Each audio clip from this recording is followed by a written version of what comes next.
ओम वंदे गौ मातरम। मित्रों, ब्रह्मलीन संत श्री डोंगरे जी महाराज द्वारा रचित ग्रंथ श्रीमद् भागवत रहस्य का हम पठन कर रहे हैं। हम अष्टम स्कंद में प्रवेश कर चुके हैं। हमने अभी तक पढ़ा कि किस प्रकार जो राजा परीक्षित शापित हो जाते हैं उनकी मुक्ति के लिए सुखदेव जी उनको भागवत की कथा सुनाते हैं। उस कथा में हमने जो भागवत है वो भक्तों को भक्ति का मार्ग कैसे पकड़ें उसकी कथा है, यानी कि सब जगह ईश्वर का दर्शन कैसे करें उसकी कथा है। और इस श्रृंखला में हमने अनेकों भक्तों की आख्यान पढ़े हैं। हमने पढ़ा कि किस प्रकार गरीब से गरीब भक्त भी हो सकता है और धनिक से धनिक भी हो सकता है, राजा हो सकता है, भिखारी हो सकता है, और विद्वान से विद्वान और अज्ञानी से अज्ञानी, और जिसे कहे ना क्रूर से क्रूर, अजामिल जैसा भी हो सकता है। और पिछले अंक में हमने पढ़ा था कि जो गजेंद्र मोक्ष के बारे में कि एक गज हाथी वो भी ईश्वर की स्तुति करता है, राक्षस भी करते हैं, वृत्तासुर भी करता है। और हमने अनेकों स्तुतियाँ देखी और इन्होंने अपनी स्तुति जब वो उस स्थिति में आए तो स्तुतियों का निर्माण किया और वो स्तुति हम पढ़ते हैं और वो हमें बड़ा ही प्रभावित करती हैं। ये स्तुतियाँ क्यों सुनाई जा रही? ताकि राजा परीक्षित भक्ति मार्ग पर आगे बढ़ें और उस सब में ईश्वर का दर्शन करके अपनी मुक्ति कर पाएं। तो आज की कथा आगे बढ़ाने से पहले मंगलाचरण करते हैं। श्री कृष्ण गोविंद हरे मुरारी, हे नाथ नारायण वासुदेवाय। जय श्री कृष्ण मित्रों। और आज की कथा है समुद्र मंथन, शिव जी का विषपान और लक्ष्मी जी का प्राकट्य एवं विष्णु जी का वरण। और एक बात और बता दूं, यदि आप इस पूरी कथा को साथ में सुनना चाहते हैं तो इसी वीडियो के डिस्क्रिप्शन में हमने भागवत पर पूरा लिंक एक साथ में दिया है प्लेलिस्ट का, तो आप साथ में सुन सकते हैं। और कमेंट अवश्य करिए अपने इष्ट देव के नाम की। आगे बढ़ते हैं। छठे अर्थात चाक्षुर मनवंतर में समुद्र में से अमृत मिला, उसे भगवान ने देवों को पिलाया। इस मनवंतर में भगवान ने अजीत नाम से अवतार लिया था। समुद्र मंथन करके अमृत निकला। स्वयं विष्णु ने ही कच्छप रूप धारण करके मंद्राचल पर्वत को अपनी पीठ पर धारण किया था। राजा परीक्षित ने पूछा, भगवान समुद्र मंथन क्यों किया गया, कैसे किया गया? कच्छप रूप लेकर मंद्राचल को अपनी पीठ पर प्रभु ने धारण क्यों किया? उन्होंने देवताओं को कैसे अमृत पिलाया? इस समुद्र मंथन की कथा मुझे विस्तार से सुनाइए। सुखदेव जी वर्णन करते हैं, राजन, एक बार इंद्र इधर उधर घूम रहा था कि मार्ग में ऋषि दुर्वासा मिल गए। इसीलिए कहा जाता है फालतू का प्रलाप नहीं करना चाहिए, इधर उधर भटकना नहीं चाहिए, क्योंकि भटकने से हानि हो जाती है। अब दुर्वासा ऋषि ने इंद्र को पुष्पमाला अर्पित की और ये जो माला थी ना वो विष्णु भगवान ने दुर्वासा मुनि को दी थी, उनसे मिलके आ रहे थे। ऋषि जब कुछ देते हैं तो सद्भाव पूर्वक देते हैं, उसे तिरस्कार ना करके उसका सम्मान पूर्वक स्वीकार करना चाहिए। इंद्र संपत्ति के मद में विवेक से भ्रष्ट हो गया था। उसने माला हाथी की सूंड पर डाल दी और हाथी उसे पैर से कुचलने लगा। दुर्वासा ने विचार किया कि इंद्र मेरा और पुष्पवासी लक्ष्मी माता का अपमान कर रहा है। तब उन्होंने इंद्र को श्राप दिया कि तू दरिद्र होगा। संपत्ति के मद से विवेक भ्रष्ट हुआ व्यक्ति दरिद्र हुए बिना विवेकी नहीं बन पाता, क्योंकि कई बार कहते हैं ना कि राजमत जब आता है तो राजा पदभ्रष्ट हो तभी उसको सद्बुद्धि आती है, और वैसे जब संपत्ति चली जाती है तब पता चलता है संपत्ति की क्या है वो थी और हमने क्या भूल की। क्योंकि समर्थ कभी भी अपने दोष नहीं देख पाता। इंद्र दरिद्र हो गया और स्वर्ग का राज्य दैत्यों को मिल गया। देवगण ने भगवान की शरण ली और उनसे प्रार्थना की कि कुछ ऐसा उपाय करें कि जिससे हमें स्वर्ग राज्य पुनः प्राप्त हो सके। भगवान ने समुद्र मंथन करने की आज्ञा दी और कहा कि इससे प्राप्त होने वाला अमृत तुम्हें पिलाकर तुम्हें अमर बनाऊंगा। यह काम कोई सरल नहीं है, इस काम में दैत्यों का भी साथ लेना होगा, अन्यथा वे बाधा उपस्थित कर सकते हैं। दैत्यों के साथ मैत्री करके उनकी प्रशंसा करना। मित्रों, दैत्यों का साथ लेना था क्योंकि अकेले देवताओं के बस का काम भी नहीं था, तो थोड़ा आधा अधूरा भी होता है कहीं, तो हम उसको पूर्ण कर लेंगे कि अकेले देवताओं के बस का काम भी नहीं था अकेले समुद्र मंथन करना, इसलिए दैत्यों का सहारा लेना अनिवार्य था। तो दोनों ये काम करते हैं। वे अभिमानी हैं, अतः अपनी प्रशंसा सुनकर वे मित्र बन जाएंगे। जिससे ज्ञान रूपी भक्ति रूपी अमृत मिलता है वह अमर हो जाता है। देव और दैत्य अमृत प्राप्ति के लिए समुद्र मंथन करने लगे। मंद्राचल पर्वत को मथानी और वासुकी नाग को रस्सा बनाया गया और संसार ही समुद्र है। अब इस संसार में कैसे हम समुद्र मंथन करें वो हमें बताया गया। संसार ही समुद्र है, अपने जीव का मंथन करो। समुद्र मंथन जीवन का ही मंथन है। संसार समुद्र का मंथन करके ज्ञान और भक्ति रूपी अमृत का पान करने वाला अमर हो जाता है। मन को मंद्राचल पर्वत की भांति स्थिर करो। मन ही मंद्राचल पर्वत है और प्रेम डोर ही वासुकी नाग है। अब यहाँ देखिए, प्रेम डोर, वासुकी नाग को प्रेम डोर बताया गया, और इससे पहले हमने पिछले अंकों में पढ़ा था कि सर्प और मगरमच्छ ये काल के रूप बताए गए थे, पर यहाँ ये प्रेम का रूप बताया गया। 16वें वर्ष में मनोमंथन आरंभ होता है। शिव पुराण में एक प्रसंग है, शिवजी ने कामदेव को आज्ञा दी कि बाल्यावस्था और वृद्धावस्था को छोड़कर मनुष्य को तू सताते रहना। युवावस्था में पूर्व जन्म के संस्कार धीरे धीरे जागृत होते हैं। उस समय अपने मन को मंद्राचल पर्वत की भांति स्थिर करना चाहिए। मन को चंचल न होने देना चाहिए। उसके लिए कम से कम 2-3 घंटे ठाकुर जी के, 2 नहीं 3 घंटे लिखे हैं, 3 घंटे ठाकुर जी की प्रतिदिन सेवा करो। अब सेवा का तात्पर्य क्या है? आप मानसिक सेवा भी कर सकते हो, जैसे आप कृष्ण भगवान को मना रहे हो, और मानसिक जाप भी कर सकते हो, उसमें प्राणायाम आदि भी शामिल हो जाता है। तो यदि आप ये ईश्वर के साथ जुड़ते हैं 3 घंटे के लिए, तो कम से कम आप अपने आप को नियंत्रित कर पाएंगे। और यदि ऐसा नहीं करते हैं तो फिर तो जो वर्तमान समय में हो रहा है, क्योंकि मेरे पास तो 12-14 साल के बच्चों के भी फ़ोन आते हैं, कहा ना मैंने, और वहाँ से ही जीवन भ्रष्ट कर लेते हैं। जब मंद्राचल समुद्र में डूबने लगा तो भगवान ने कूर्मावतार लेकर उसे अपनी पीठ पर धारण किया। अपने मन को भी तुम ठाकुर जी के किसी स्वरूप में स्थिर कर रखो। मन का स्वभाव होता है मात्र साकार वस्तु का ही दर्शन करने का। सगुण का साक्षात्कार जब तक भली भांति न हो जाए तब तक निर्गुण में दृष्टि स्थिर नहीं होती है। भगवान के सगुण स्वरूप में स्थिर हुआ मन उसके निर्गुण स्वरूप में भी स्थिर हो पाता है। इसके लिए आप एक प्रयोग कर सकते हैं कि आप कोई भी एक मूर्ति जिसमें आपका श्रद्धा हो, भावना हो, उसको अपने साथ रखिए, अपने सामने रखिए, आंखों के सामने, और पलक झपकाए बिना उसको देखिए। जितनी देर वो देख पाते हैं, पलक झपकना पड़े तो झपक लीजिए। और उसको जब आप खुली आंखों से एकदम लगातार देखेंगे, उसके बाद वो बंद आंखों में भी आपको दिखने लगेगा वही स्वरूप। तो इस तरह आप उस पर ध्यान कर सकते हैं। आगे बढ़ते हैं। निराधार मन संसार में डूब जाता है। मन रूपी मंद्राचल आधार के बिना स्थिर नहीं हो पाता। उसे भगवत रूप भगवान नाम का आधार ही की आवश्यकता है। उसे वह आधार मिलेगा तो वह संसार समुद्र में कभी भी नहीं डूबेगा। अनेक औषधियों को समुद्र में विसर्जित करके समुद्र का मंथन किया गया है। औषधि का एक और अर्थ दवा है और दूसरा अर्थ है अन्न। अन्न और जल औषधि हैं। ये दोनों शरीर को आवश्यकता अनुसार देने चाहिए। भूख और प्यास को रोग मानो और उन्हें सहन करने की आदत डालो। जिस प्रकार रोग को मिटाने के लिए औषधि दी जाती है, उसी प्रकार अन्न जल प्रमाणानुसार सेवन करने से शरीर हल्का रहेगा और भजन ठीक से हो सकेगा। अब कई बार लोग क्या करते हैं, उल्टा सीधा खाना खाते हैं। पिछले अंक में हमने बताया था कि अन्न कैसे ग्रहण करना चाहिए, गेहूँ कैसे खाएं तो वो आपको अच्छा काम करेगा, और यदि आप बिगाड़ लेते हो, मैदे के रूप में खाते हो, तो वही नुकसान करेगा।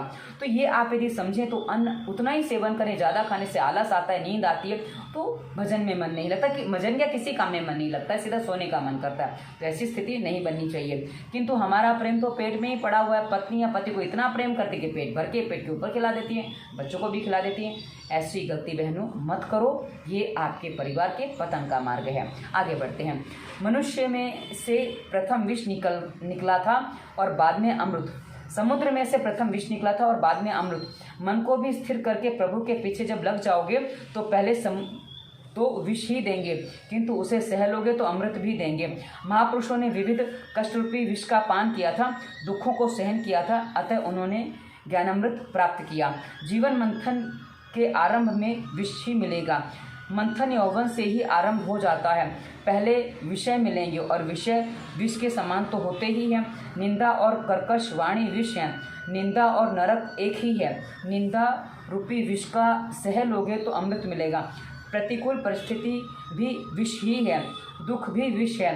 विष की दुर्गंध देवों से सही नहीं गई तो प्रभु ने विषमापन करने के लिए उन्होंने बुलाया, प्रभु को बुलाया, यानी कि शिव जी को बुलाया। अब एक बात और बता दूं मित्रों, जब आप ध्यान आदि करते हैं तो पहले मन में बहुत अधिक विकार घेरते हैं, क्योंकि आपके मन ने अभी तक उन विकारों का ही चिंतन किया। क्योंकि मेरे पास एक 55 साल के व्यक्ति ने मुझसे पूछा कि जब मैं ध्यान करने बैठता हूँ मुझे अपनी बहन निर्वस्त्र दिखती है, ऐसे कैसे होता है, ये मुझे समझ में नहीं आता, मुझे अपनी बेटी भी निर्वस्त्र दिखती है। मैंने कहा मन को कामुकता की आदत है, कोई बात नहीं, ईश्वर का जाप जाप करो और ईश्वर की कोई भी मूर्ति सामने रखो, आंखें खुल के जाप करो, आंखों के सामने जैसा भी बताया आपको वो कर लो तो हो जाएगा। और बाद में उन्होंने 10 दिन बाद कहा कि दीदी आरंभ हो गया है। तो ये बात होती है, आप आरंभ में डर जाएंगे तो समस्या हो जाएगी और धीरे धीरे उसको पार कर जाएंगे तो समस्या नहीं होगी। बंद आंखों से आपको यदि संसार बहुत बड़ा और विकृत दिख रहा है तो आंखें खोल के करिए, मूर्ति पे ध्यान करिए, आपसे हो जाएगा। आगे बढ़ते हैं। जिसके सिर पर ज्ञान गंगा होती है वह विष को पचा सकता है। इस संसार का विष सभी को जलाता है किंतु ज्ञान गंगाधारी को नहीं जला सकता। शंकर भगवान की भांति ज्ञान गंगा को सिर पर धारण करेंगे तो विष सहा जाएगा। शिवजी की पूजा से विष सहने की शक्ति प्राप्त होती है। निंदा शब्द रूप होने के कारण उसका संबंध आकाश के साथ होता है, आत्मा के साथ नहीं, ऐसा मानकर निंदा सह लेनी चाहिए। निंदा में विचलित नहीं होना चाहिए, क्योंकि जो हमारे बारे में जानता है निंदा करेगा नहीं। जो निंदा कर रही सत्य है तो फिर हमें बुरा क्यों लग रहा है, हमें उसको सुधार लेना चाहिए। बस इतनी सी बात हमें समझनी है। देवों ने शिवजी को विष पान के लिए प्रार्थना की। उन्होंने पार्वती से अनुमति मांगी तो पार्वती जी ने कहा ये सब तो स्वार्थी हैं, विष पीने से यदि आपको कुछ अनुचित या अनर्थ आपके साथ हुआ तो शिवजी ने कहा यदि सबका कल्याण हो सकता है तो भले चाहे मुझे कुछ भी दुख झेलना पड़े, मैं उसको सह लूँगा। अन्य को सुखी करने के लिए जो स्वयं दुख सह ले वह शिव है। स्वयं को सुखी करने के लिए जो दूसरों को दुखी करे वह जीव है। दूसरों का हित करने के लिए ही अपना स्वार्थ छोड़ देता है वह शिव है, और अपने स्वार्थ के लिए दूसरों को काम बिगाड़ता है वह जीव है। अक्सर आपने देखा है कि जीव क्या करता है, मेरा काम हो जाए, दूसरे का बिगड़ता है रहने दो, उसको मिले नहीं मिले चलेगा पर मुझे मिलना चाहिए, मैं पूरा समेट लूँ। ये मनुष्य की वृत्ति होती है, संग्रहखोरी जो है ना, इसी का परिणाम है। आगे बढ़ते हैं। शिवजी ने भगवत स्मरण करते हुए विषपान किया। शिवजी को विष को गले में ही रखना है, पेट में उतारना नहीं। किसी को कटु शब्द सुनाने की इच्छा हो जाए तो उसे गले में ही रोक दो, मुख पर मत आने दो। विष गले में रहता है, इसे ना तो बाहर निकलना है और ना ही अंदर पेट में भीतर उतारना है। निंदा की ओर ध्यान ही ना देना चाहिए। किसी द्वेष को याद मत रखो, विष को पेट में कभी मत रखो। कर्कश वाणी ही विष है। शिवजी ने विष को कंठ में धारण किया हुआ है। अब इसमें कथा और मिलती है मित्रों। जब शिवजी विषपान करते हैं ना, उस समय पार्वती जी उनको हाथ, जब उनको लगता है कि उतर रहा है तो यही हाथ ऐसे लगा लेती हैं, तो वो विष वहीं रह जाता है, वो नीचे नहीं उतरता है। हाथ के सारे उसको रोक देती हैं। और ये कहा ना, देवी देवताओं के पास कुछ ऐसी शक्तियाँ होती जो कुछ चीज़ें कर सकते हैं, तो उन्होंने कर दिया। और उन्होंने शिवजी ने विष को कंठ में धारण किया, इसलिए शिवजी का कंठ नीले रंग का होता है। हम जैसा कि फोटो आदि में देखते हैं। भागवत में तो नहीं है, किंतु किसी महात्मा ने कहा है कि जब शिवजी विषपान कर रहे थे तो कुछ छींटे नीचे गिर गए थे और वह विष के छींटे कुछ जीव की आंखों में और पेट में पड़ गए। इसीलिए पेट में और आंखों में विष होता है।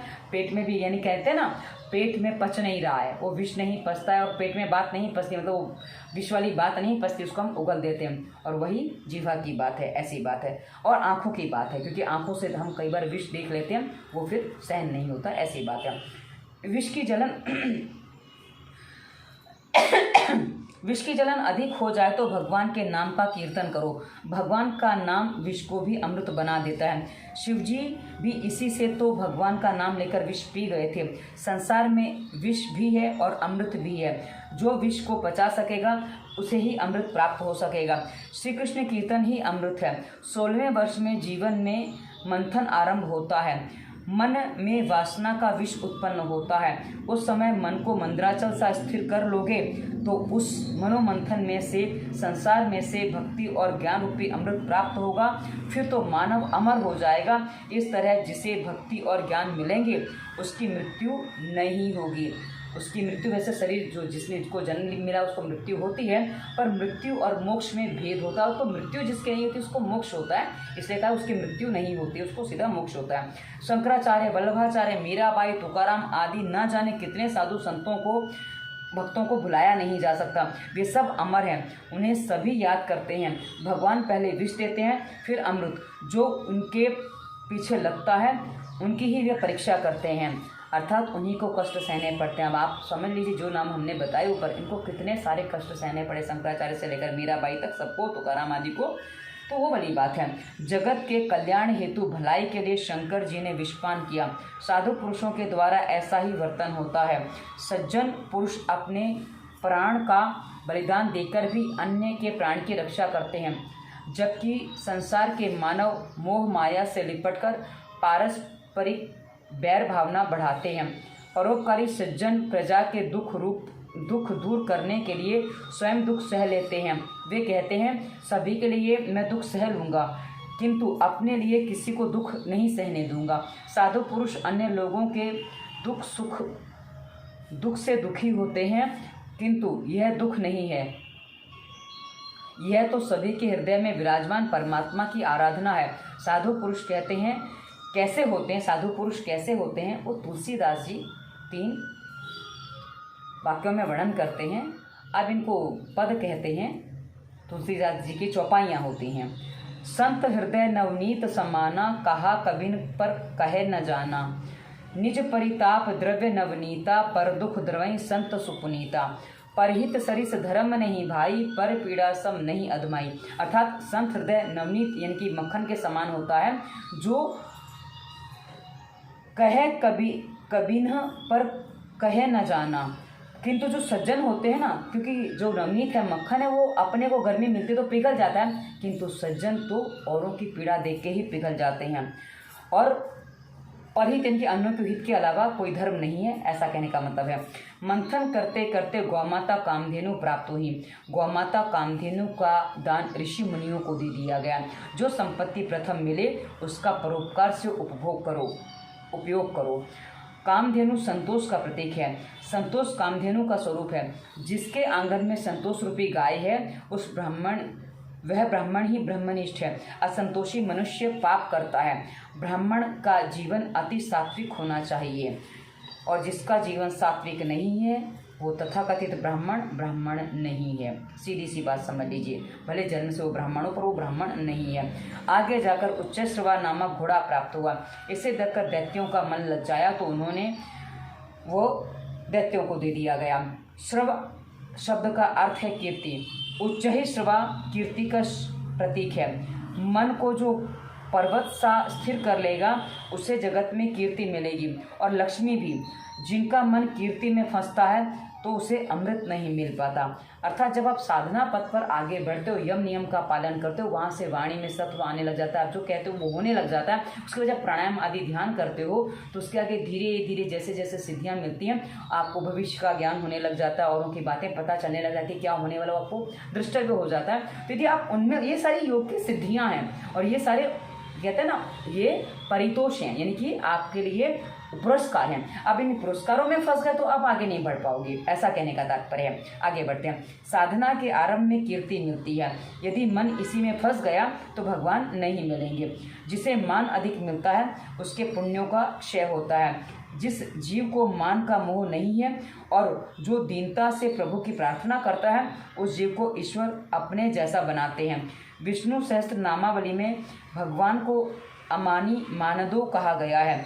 भगवान स्वयं अमानी है, किंतु वो जीवों को मान देते हैं। इसलिए आप देखिए श्री कृष्ण भगवान ये क्या कहते हैं, युधिष्ठिर का जो राष्ट्रीय यज्ञ होता है ना, उसमें पत्तल उठाने का काम करते हैं। मतलब ठीक है, ऐसी वाली बात है। तो ये उनका झुकना, ये उनका बड़प्पन होता है, इसीलिए ये वो निराभिमानी होते हैं। इसलिए उनको कुछ भला बुरा बोलो कोई अंतर नहीं पड़ता, पर भक्तों को पड़ जाता है। जिसका मन उच्चैश्रवा अर्थात कीर्ति के मोह में फंस गया है उसे अमृत नहीं प्राप्त होता।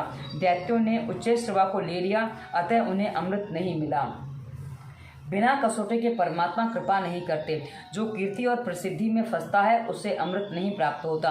आगे चलकर समुद्र मंथन से जब ऐरावत हाथी निकला तो दैत्य घोड़ा ले लेने के कारण पछताने लगे। हाथी सूक्ष्म दृष्टि का प्रतीक है। हाथी की आंखें छोटी होती हैं। देवों को यह हाथी दे दिया गया। अब हमने पिछले जो हाथी के बारे में यहाँ दिया गया कि भाई हाथी, यहाँ ऐसा बताया गया कि भाई हाथी की छोटी आंखें होती है तो सूक्ष्म दृष्टि का प्रतीक होता है। पर जब हमने हाथी के बारे में पिछले जहाँ हमने गजेंद्र मोक्ष के बारे में पढ़ा था, वह हमने जाना था कि हाथी कामुक होता है, इसलिए उसकी गति मंद होती है, स्थूल होता है। वहीं शेर साल में एक बार वासना भोगता है, इसलिए वो ताकतवर होता है, इसलिए हाथी को परास्त कर सकता है। पर मित्रों, हाथी के बारे में 2 बातें और मिलती हैं, एक दोहे हैं, उनकी एक लाइन आपको सुनाना चाहूँगी कि धूरी धरत नित शीश पे कहो रहीम के काज, जहिरज मुनि पत्नी तरी सो ढूंढत गजराज। अर्थात सिर पे हाथी धूल डालता है, तो बोले क्यों डालता है, तो बोले जिस रज से यानी कि जिस मिट्टी से मुनि पत्नी की अहिल्या तर गई थी ना, वो गजराज ढूंढते हैं, इसलिए सर पे धूल डालते हैं। और वहीं एक बात और कही है कि चींटी ले शक्कर चली और हाथी के सर धूल, मतलब जो मेहनत करता है उसको मिलता है, तो चींटी शक्कर लेके जा रही है और हाथी अपने सर पर धूल डालता है। इतना बड़ा होने के बाद भी उसको इतनी बुद्धि नहीं है। तो ये क्या है ना, ये सबकी अपनी अपनी सोच बनती है, उस अनुसार दोहे बनती, उसी अनुसार उपमाएं दी जाती हैं। तो यहाँ अब हाथी को सूक्ष्म दृष्टि की उपमा दी गई है। स्थूल दृष्टि देह दृष्टि है और सूक्ष्म दृष्टि आत्मदृष्टि है। सूक्ष्म दृष्टि वाले को अमृत मिलता है, सूक्ष्म दृष्टि वाले को कामदेव नहीं सता सकता। आगे चलकर समुद्र मंथन में अप्सरा प्राप्त हुई। दैत्यों ने देवों से कहा कि इसके बाद जो कुछ मिल निकलेगा उसे हम लेंगे। पारिजात और अप्सरा दोनों देवों को मिले। अब समुद्र मंथन से लक्ष्मी जी प्रकट हुई। ये साक्षात जगदम्बा महामाया हैं।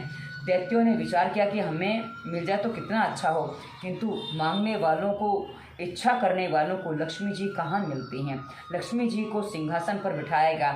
इस जगत में जो भी लक्ष्मी नंदन हैं वो सभी यही मानते करते हैं, यानी कि लक्ष्मी नंदन को मान बहुत मिलता है और उनको वो भी यही करते हैं। आगे बढ़ते हैं। लक्ष्मी जी विचार करने लगी कि किसके गले में वरमाला पहनाऊं। सर्वगुण संपन्न पुरुष की खोज में वे निकली। उन्हें ऋषियों के मंडप में लाया गया। वे ऋषि ज्ञानी भी हैं और तपस्वी भी, किंतु क्रोधी अधिक हैं, क्योंकि दुर्वासा जैसे बात बात पर श्राप दे देते हैं, उनको क्रोध में बच रहता नहीं। और हमने कितने ऋषि मुनियों को देखा कि वो श्राप दे देते हैं। अब इसमें रीज़न क्या है मित्रों, जब तपस्या करते हैं ना, ये मनुष्य हैं, ये अभी उस स्थिति में नहीं पहुंचे हैं, इसलिए श्राप दे देते हैं। तो तपस्या करने से कभी कभी उग्रता आ जाती है, गर्मी बढ़ जाती है, उसमें क्रोध आ जाता है, तो उसमें श्राप दे देते हैं, वो वाली बात है। मात्र तप करने से कुछ फल नहीं मिलता, क्योंकि तप करने से जो स्थिति बनती है वो क्रोधी बन जाती है।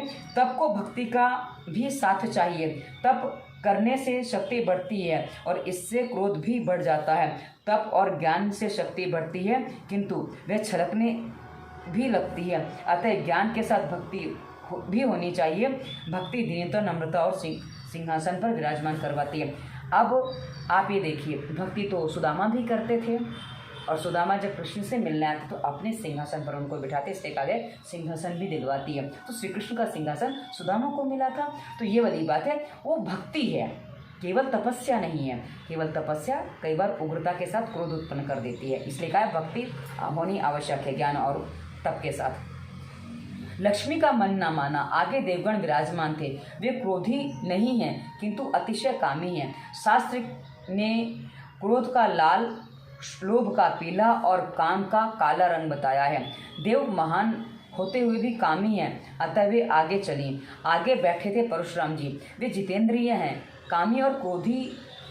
कामी नहीं हैं पर पहले क्रोधी थे, पर अब क्रोधी नहीं रह गए। वो राम के बाद क्रोधी नहीं रह गए थे, लेकिन हाँ निष्ठुर बहुत हैं, क्योंकि क्षत्रियों के छोटे छोटे बालकों को भी मार देते हैं। अतः ये मुझे उचित नहीं लगता, ये मुझे रुचते नहीं हैं। आगे मार्कंडेय मुनि बैठे थे।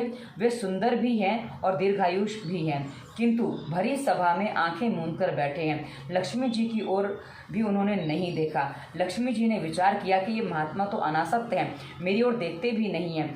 मैं यदि इन्हें वरूंगी तो भविष्य में कदाचित मेरी ओर ध्यान ही ना देंगे। मार्कंडेय ने कहा, तुझे कैसे सुंदर मानूं, तुझसे तो कन्हैया अधिक सुंदर है। जब तक कन्हैया तुझे नहीं अपनाएगा, मैं तेरी ओर नहीं देखूंगा। मुझे लक्ष्मी का मोह नहीं है। जब लक्ष्मी का मोह छूटता है तब प्रभु भक्ति का प्रारंभ होता है। तुकाराम ने दारिद्र्य को देखकर शिवजी को महाराज ने उनके लिए सुवर्ण भरा थाल भेजा।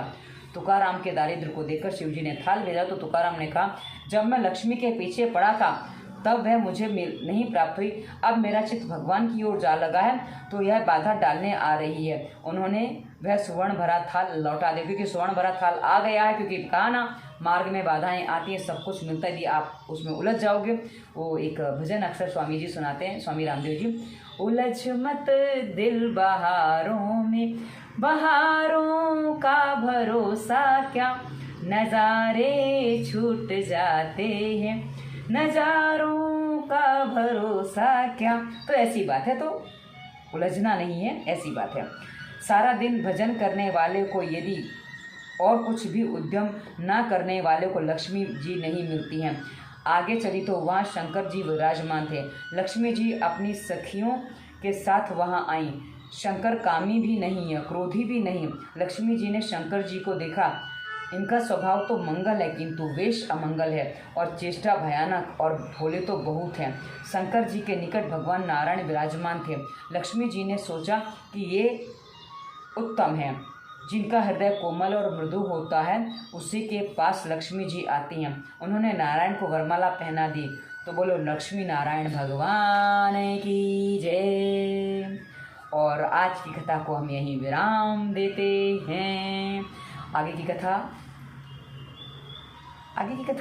है, अभी थोड़ी कथा बाकी है, गलती हो गई, विराम नहीं दिया। अब तक नारायण की दृष्टि धरती की ओर थी। लक्ष्मी जी ने उन्हें वरमाला पहनाई तो वे इधर उधर देखने लगे। जिसके पास लक्ष्मी हो उससे आसपास भी देखना चाहिए। सामान्यतः धन लक्ष्मी के बाद लोग चारों ओर नहीं देखते। मैं, मेरी पत्नी, मेरे पुत्र, मेरे माता पिता, मेरा परिवार, यहीं तक बस ठीक है। धनवानों को तो, और आजकल तो माता पिता परिवार सब छूट जाता, बस पहले तो मैं और मेरी पत्नी और बच्चे भी होते थे, आजकल तो सिर्फ मैं ही रह गया, क्योंकि हर जगह स्थिति बदल गई है। धनवानों को तो चारों ओर देखकर सभी दीन दुखी का दुख दूर करना चाहिए। समुद्र मंथन का काम आगे चलने लगा। दैत्यों ने विचार किया कि एक बार घोड़ा आया, परंतु बाद में जो निकला वह सब कुछ देवताओं को मिल गया। अब जो कुछ निकलेगा वह हम लेंगे। इस बार मदिरा निकली और दैत्यों को मदिरा मिल गई। पियो, बस पियो। अब ये दैत्य मदिरा ले लेते हैं और उसके आगे की कथा जो आती है वो हम अगले अंक में पढ़ेंगे। आज हम यहीं पूर्ण विराम देते हैं, यानी कि विराम देते हैं। श्री कृष्ण गोविंद हरे मुरारी, हे नाथ नारायण वासुदेवाय। जय श्री कृष्ण मित्रों, धन्यवाद। वंदे मातरम।